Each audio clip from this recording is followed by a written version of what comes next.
Hi and welcome. In today's practice, we are going to visit the pose Anahatasana, or heart-melting pose.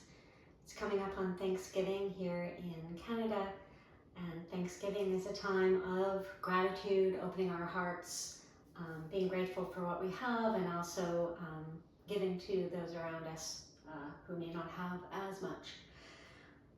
So let's play a little bit with Anahatasana, heart-melting pose.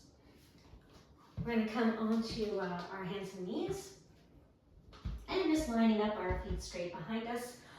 And Anahatasana is a back bend. We're going to move a little bit through our shoulders and hips here. So right now I'm not in a back bend. My spine is nice and neutral. But we are going to want to move through our hips and our shoulders as we come into this heart-melting pose. So just rocking a little bit back and forth and feeling that neutral spine. I'm going to move back just a little bit here on my mat so I have a little more space in front of me. And one thing I want to highlight is the difference between Anahatasana, heart melting, and puppy, or our downward facing dog variation on our knees. So in our puppy pose, or our downward facing dog-like pose, our arms reach out in front, or our knees come back, depending on which way you want to move.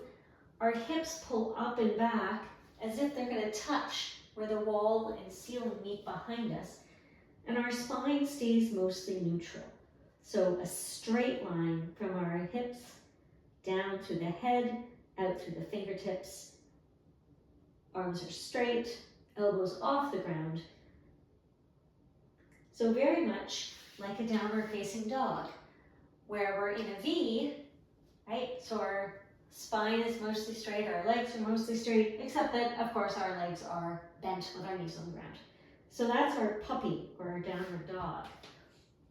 So the difference, the Anahatasana is, of course, a back bend. And let's just come into a little bit of cat and cow for a moment. So as we come into our cow, and the heart already starts to melt down, shoulder blades come together, that's the feeling that we're coming into for Anahatasana.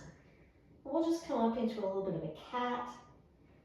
So just warming up the spine here, finding those opposite curves.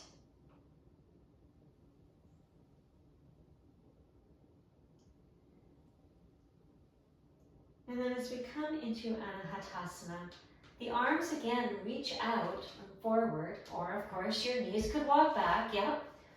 We're still placing the hands on the ground, but now I'm going to allow my forearms to come to the ground.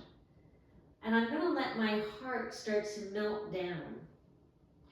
So now you can see that I'm in a little bit of a back bend in my upper back. And I might stay here. Maybe I bring my forehead to my hands or to a block. Or I might even allow the forehead to come to the ground as the heart melts down. Now you can play around here. My hips are fairly centered over my knees. You may find it easier to let the hips fall back a little bit. I would not suggest coming forward. That's going to put a lot more strain. I don't know if you can see that, a lot more strain in my shoulders. But the hips might come back a little bit as you allow that heart to melt down towards the ground. Heart melting pose. To come out, you can walk the arms back in one at a time. Press yourself back up.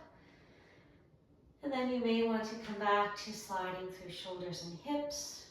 You might feel like coming back into a bit of a child's pose, rounding the spine forward.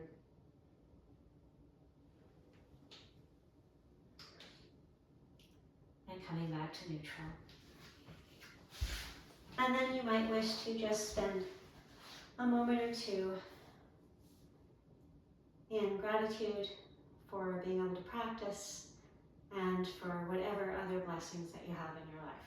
So I hope that you enjoy practicing Anahatasana, and if you're celebrating Thanksgiving, I wish you a happy Thanksgiving and many blessings to celebrate. Thanks for watching.